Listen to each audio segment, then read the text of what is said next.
उल्वे येथील रयत शिक्षण संस्थेच्या शकुंतला रामशेठ ठाकूर विद्यालय मराठी माध्यमामध्ये शुक्रवारी वार्षिक स्नेहसंमेलनाचे आयोजन करण्यात आले होते। या वार्षिक स्नेहसंमेलनाला माजी खासदार लोकनेते रामशेठ ठाकूर यांच्यासह मान्यवरांची प्रमुख उपस्थिती होती। विद्यार्थ्यांच्या कलागुणांना वाव मिळावा यासाठी या कार्यक्रमाचे आयोजन करण्यात आले होते।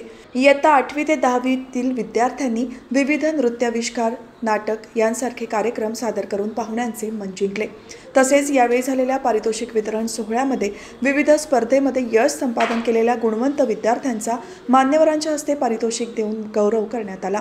ह्या विभागामध्ये ही शाळा जी आहे ना, ही एक आदर्श शाळा होणार आहे आणि त्यामुळेच याच ठिकाणी स्कूल येऊन 2 वर्षे नाही झाली तर तालुक्यामध्ये माझी शाळा सुंदर शाळामध्ये मराठी माध्यमातून 2रा नंबर काढलेला आहे। आता ह्या स्कूलच्या दृष्टीनं आपण शिडकोकडनं नवीन जागासुद्धा घेतलेली आहे। बाजूला जागा घेतली, फिक्स डिपॉझिट फंड्स पण आपण बाजूला काढून ठेवलेले आहेत आणि काही दिवसातच त्या बिल्डिंगला सुरुवात होणार आहे।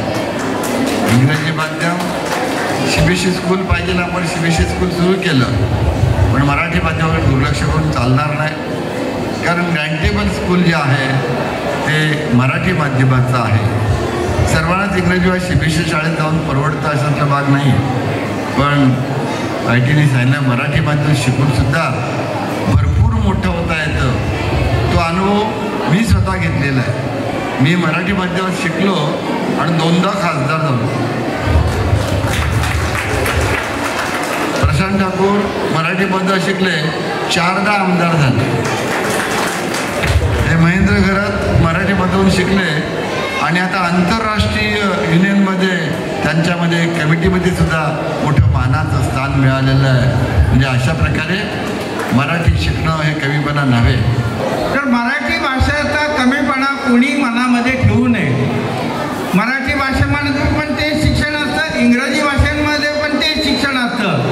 फक्त आपल्याला इंग्रजी कशा करता पाहिजे, जगाचं नॉलेज व्हावं, जगातले काही गोष्टी कळाव्यात, ते मराठीमधून पण कळतात, पण थोड्या कमी प्रमाणात। आणि इंग्रजांचं जर आपण कधी परदेशात गेलो तर इंग्रजी संवाद साधता यावं म्हणून इंग्रजी शिक्षण असावं। परंतु मराठी माध्यमामध्ये घेऊन जाऊन जर तुम्ही इंग्लिशवर चांगला जोर दिला तर इंग्लिशच्या माध्यमाच्या विद्यार्थ्यांना सुद्धा तुम्ही सहज चांगल्या प्रकारे टॅकल करू शकता।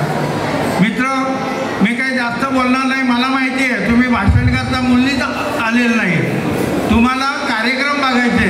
हे स्टेज कधी खाली होतोय ह्याची तुम्हाला ओढ लागलेली आहे, त्यामुळे मी जास्त बोलणार नाही। एवढंच सांगेन, ह्या शाळेचे आधारस्तंभ असलेले रामशेठ ठाकूर यांनी ह्या रयत शिक्षण संस्थेची प्रारंभी ज्या वेळेला गव्हाणमध्ये रुजली भगत साहेबांच्या माध्यमातून, तिथं त्या वटवृक्ष करायचे कारणीभूत झाले ते रामशेठ ठाकूर झाले।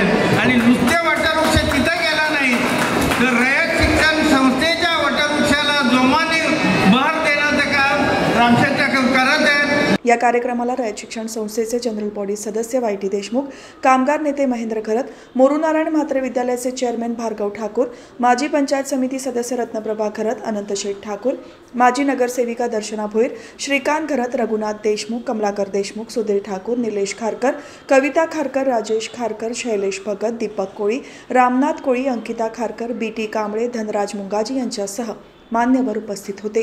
माजी खासदार लोकनेते रामशेठ ठाकूर यांनी रयत शिक्षण संस्थेला 100 कोटींहून अधिक निधी दिला आहे। 20व्या जागतिक मराठी साहित्य परिषदेला 25 लाख रुपये देणगी, तसेच सौ शकुंतला रामशेठ ठाकूर मराठी माध्यमाच्या शाळेला शैक्षणिक साहित्य खरेदीसाठी 15 लाख रुपयांची देणगी दिली आहे। याबद्दल लोकनेते रामशेठ ठाकूर यांचे विद्यालयाच्या मुख्याध्यापिका आणि रयत शिक्षण संस्थेच्या मॅनेजिंग काउन्सिल सदस्य ज्योत्स्ना ठाकूर यांनी आभार व्यक्त केले।